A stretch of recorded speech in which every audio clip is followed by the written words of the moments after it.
the established order of Tony Thatcher and his British conservative associates. And the arising of Brexit as a demand, we must remember, comes from the workers in the Labour Party's support for Jeremy Corbyn. And it's important to understand, immediately confronted by the Labour Blairites, along with the support of the Conservatives, calling upon the military to declare that Jeremy Corbyn will be looked upon as a traitor for not supporting the armed intervention in Afghanistan and Syria and the region.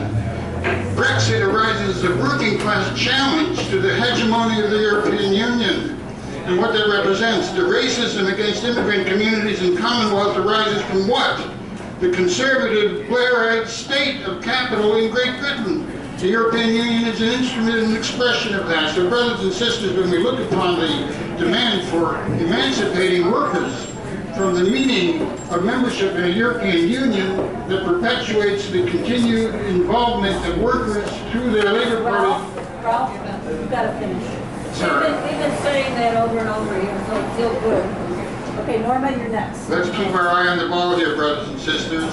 The instrument of control is not that of the right wing that exploits racism, but of the European Union and its subordinate state in Great Britain and throughout the European Union itself. Thank you. Thank you very much. Here you go. I see there is a call for staying in the streets, and there's a call from me for going into the meetings. We have to talk. And people say, oh, I don't like going to meetings. Well, you're stuck with them.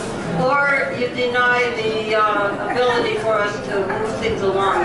If we don't talk about it and decide, we don't get anywhere. Thank you, Norma. John?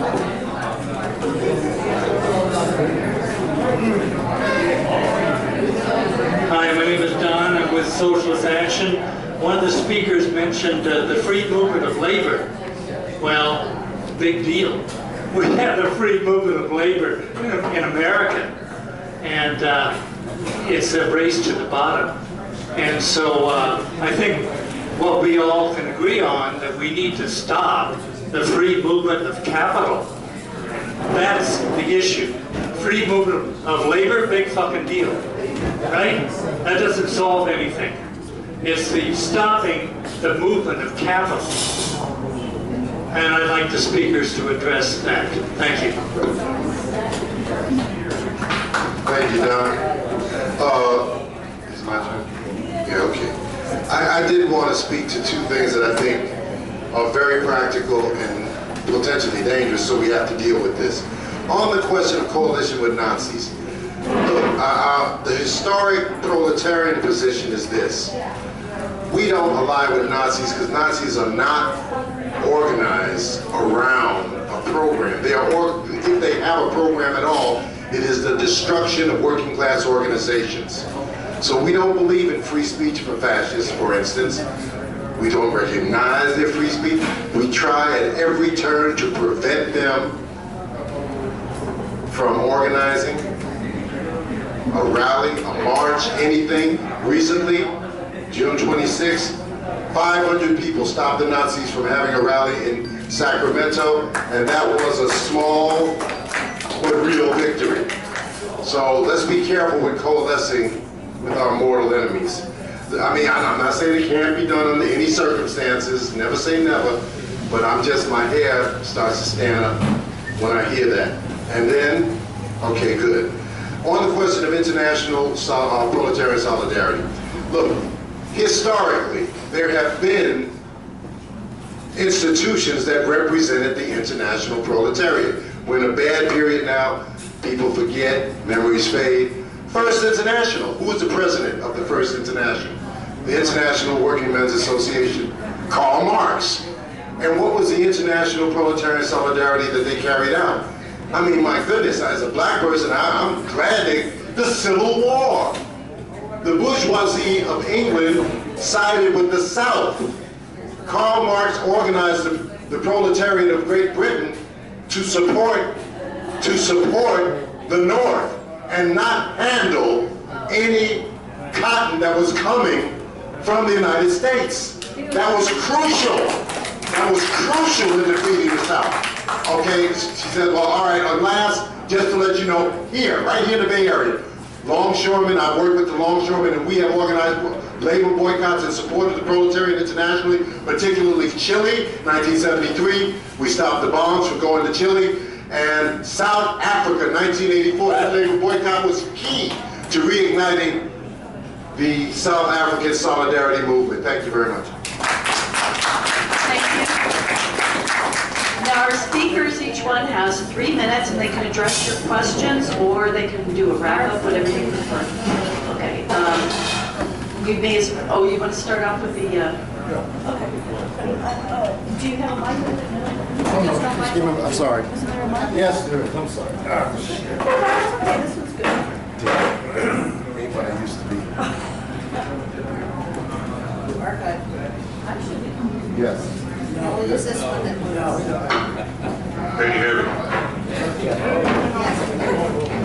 Okay, I appreciate all of your questions. Unfortunately, in 3 minutes, I can't answer them all. I appreciate your questions, but I can't answer them all. I'll do my best. I really appreciate Judy's quote from Karl Marx, "Workers of the world, good night." No, go ahead, boy. That's a joke. Bertolt Brecht also said, if you don't like the working class, you can always get another one. In this particular case, you can't go by statistics like John's or others. If you went by statistics alone, or what working people, the most oppressed, the most radical, vote for, the latest polls are 100% of the black population supports Clinton. That's a terrible mistake, and it's always been 98%. Because, and the labor bureaucracy the same. The most oppressed working people, at this point, to answer Karen's question, have not reached the point where they are building their own independent mass organizations. But they will.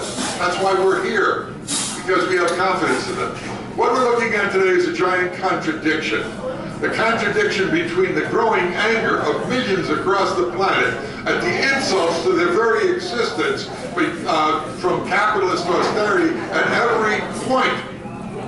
The polls show they're more interested in socialism in the United States than ever before. 55% of the black population thinks socialism is more humane than capitalism, only 23% on the other side. Even registered Democrats, 56% prefer socialism. So there's a contradiction between what's in people's heads and going into the streets. Just like there was a contradiction between the thrashing of the working class in 1929 and their building the most powerful unions in the world in 1934, starting with the general strike here in San Francisco, Minneapolis, and Toledo, and then the rise of the CIO. What we do now to prepare to get people into the streets, to translate that anger into mass organizations and the building of revolutionary parties is absolutely critical. Anyone who charges that because I supported Brexit, I wanted an alliance with the Nazis is an ignorant person.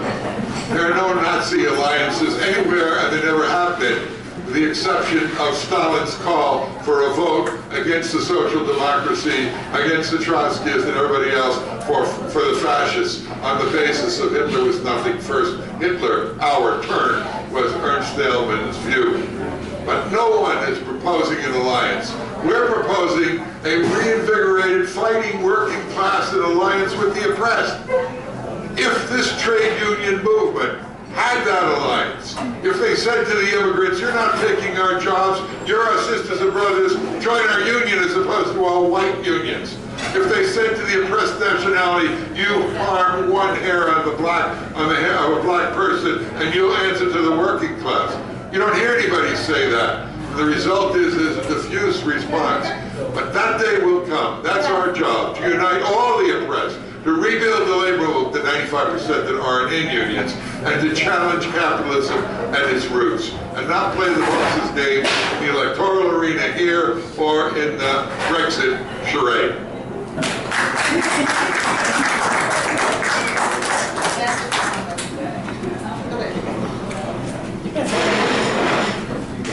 Okay.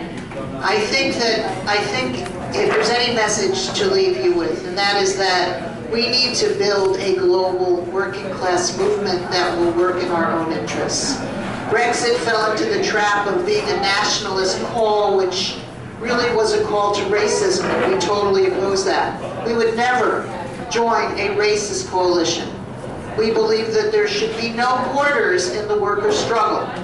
We also believe one of the international struggles that has been successful was the struggle against Veolia, or Veolia. It has many, many names. It was what the Boston bus drivers won in their fight for their union, but it's also, Veolia is a Zionist entity. It has been defeated in parts of Palestine. It has been defeated all around the world, and it was that sort of international unity. We need international solidarity, and racism is the biggest weapon against international solidarity, which is why Brexit was such a dangerous referendum.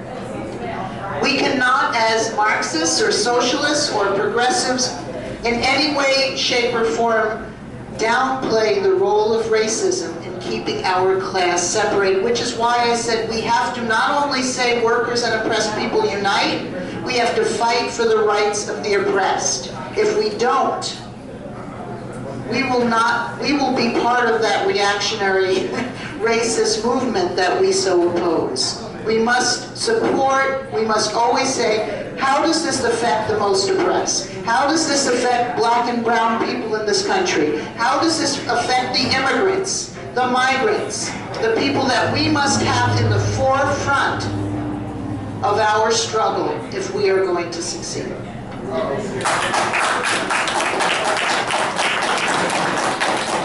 Okay, I'll try not to talk with my hands. Apparently, it affects the way my projection here. I'll talk with my left hand. Democratization of the EU, you ask? No. Next point. It can't be done. It's like saying let's democratize, the Chamber of Commerce or something. I mean, why would you want to? It doesn't represent us. It represents, a bourgeois form of rule has been described by Jeff and myself, but also the other speakers who understand what the role of the EU is. In my view, it has to go in order to have democracy. It's the main tool to suppress democracy in Europe today is the EU. And I agree with Jeff. We have to look at the imperialist finance capital and not just the fringe groups on the far right who we have to battle in the streets, but the cops. They're run by the state. They're run by the banks. Roger, Karen. Why is the working class not well? They're not taking over exactly. This is a question of leadership, something we're all taught if you're a self-described Leninist.